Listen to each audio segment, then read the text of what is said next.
Hello once again. My name is Tope and you're welcome to the Tope Olagbegi show. On this episode, I'm sitting with a lovely lady called Isoken at one time, and she's going to share with me her journey on being 35 and waiting for the right man to come along. This is our guest today, and she is Isoken at one time. Yeah. Would you want to introduce yourself? My name is Isoke at one time. The reason why she's on today's show is because we're talking about how it feels to be 35 and still single. How it feels to be 35 and exploring our differences, you know. Very many people, our society actually isn't very kind to women who are, as she is, a reforming tomboy. And so, tell me, how's the journey been like? Thank you for having me. Oh. Well, I'll say it's been what I'll call topsy-turvy. You know, it's not been all rosy, but I found a safe haven that I can cope in and live in, exterminating all the external pressures that I face on a daily basis from family, from society, people who generally mean well but have a very funny way of showing what they really feel about my current, or would I say my present phase of life. So, thank you, but when did this start? When did you start feeling the pressure? Okay, I think 3 years ago, because I have a younger sister who's married now. And between her marriage and now, I've had younger cousins, also get married. So, of course, the noise starts to increase, as the day goes by. So, yeah, say about 3 years ago. And at that time I was 32. Right. So I started to feel it from home, from extended family, from the society, who just by looking at your size already refer to you or assume that you're a missus. Yeah, so talk to me about this size. Talk to me, because I'm certain that there's so many women out there who, aside the pressure of not being married, they are dealing with the societal expectations, so to speak, of being a certain size or looking a certain way as a single woman. Well, with the digital age, we've experienced a lot of what we call fake life, right. So a lot of times people portray or try to paint a picture of what they're not. And one of the very ways people do that is pointing out other people's insecurities. Right. And one of such is the weight, which has become a very huge discourse in our present generation. So in coping with that, of course, fat, as my society likes to call it, is not attractive. Fat is not the reigning thing. Fat is not, I don't know that's what the word is, but you would rather be with a size 6 or a size 10 than look at a size, or what they call plus size, 18, 20. So there's the pressure of having to be a certain weight to be looked at. So in going through this journey, one thing I have come to realize is, since fat is not in vogue, I try to mask it. Right. Because it's it's difficult. People don't see you. I don't feel seen.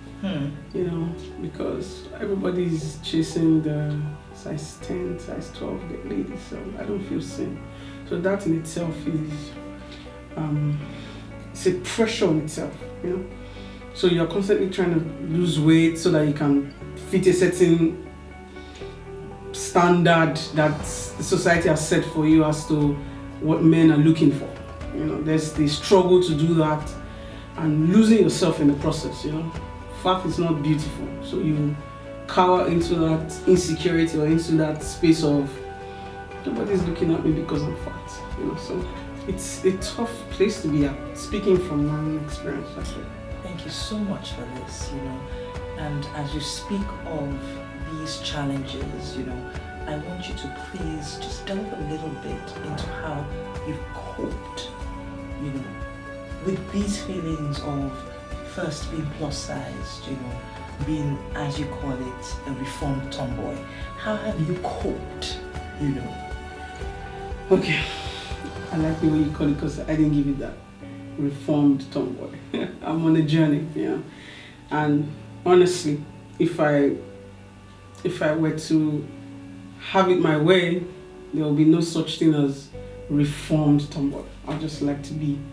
But you see, how did I get there in the first place? It was from a place of a poor self-esteem. You know, I didn't really do well growing up in terms of my academics. I've always loved sports.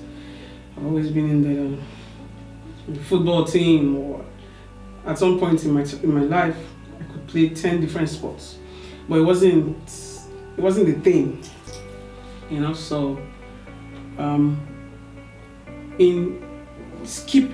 wasn't fat from the beginning, you know, but because of my very poor esteem issues, I decided to mask myself, and one of the ways I did that was to dress a certain way, you know, cover, just so that I'm not seen. Right. Because once you have a group of 5 boys, for instance, and I'm dressed like that, you don't see me. You probably be seeing a lady with the short skirt and the wig, you know, and all that. So it was a way to mask my insecurity. So I didn't know when I'd overdone it. Right. You know, so, and that has stayed with me for the longest time. You know, so. What would you have done different? If you had the chance to turn back the hands of time, it's okay, what would you do different? Probably grow up in a more healthier environment where everybody believed in you and told you they believed in you. You emphasized told you. Yeah. What's the difference with that?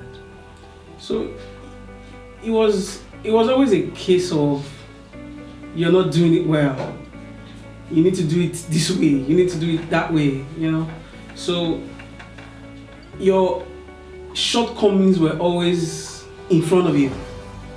You know, so if I'm supposed to go back in time, I'm not saying don't show me what I'm doing wrong, but I'm saying in trying to do that, make sure you're also showing me very strongly the things that I'm doing right. Because you constantly being in my face with the things that I'm doing wrong suppressed my confidence and even the things that I could do right.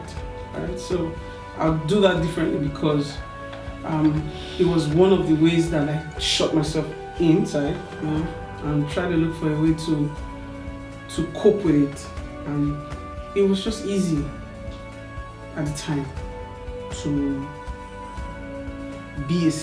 dress a certain type of way to hide yourself so that nobody's paying attention to you, or nobody's noticing you, or nobody's seeing you. So yeah, what I'll do differently would be, it had to be from my inside, you know. So yes, my environment didn't exactly give me that, but I would want a place of knowing that I was good enough, that I was smart enough, that I was strong enough, that I was confident enough. That way, I'm not trying to cover up or feel a certain type of way because I wasn't approved. So yeah.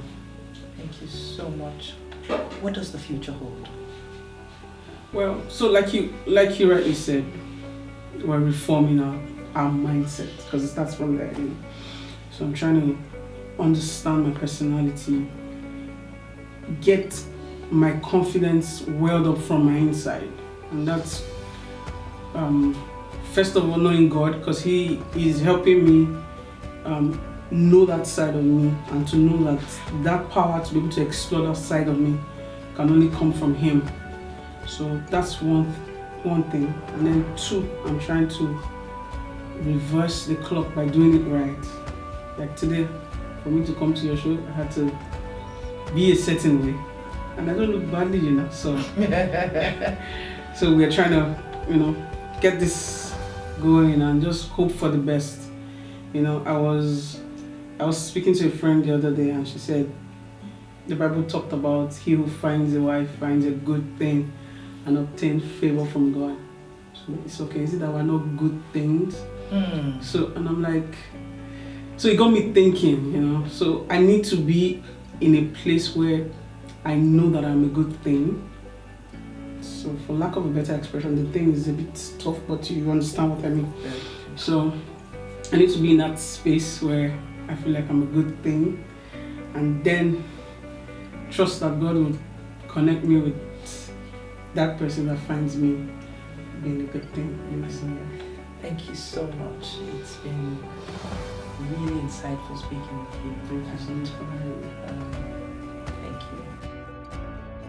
Thank you so much for watching this episode. And as you've heard from Isoke, she's told you the before, she's told you about her now, and she's telling you of her expectations of the future. For the best of us, we each have our insecurities. We each have the things that cause us inhibitions. What we're trying to shed light upon is people's struggles, never thinking you're alone with yours, and knowing that whatever the situation, however unique it seems to you, there are people out there going through similar. And the dream is to find the strength from within us to overcome these challenges. I'm so thankful that you joined me, and I hope to see you on my next episode. Thank you.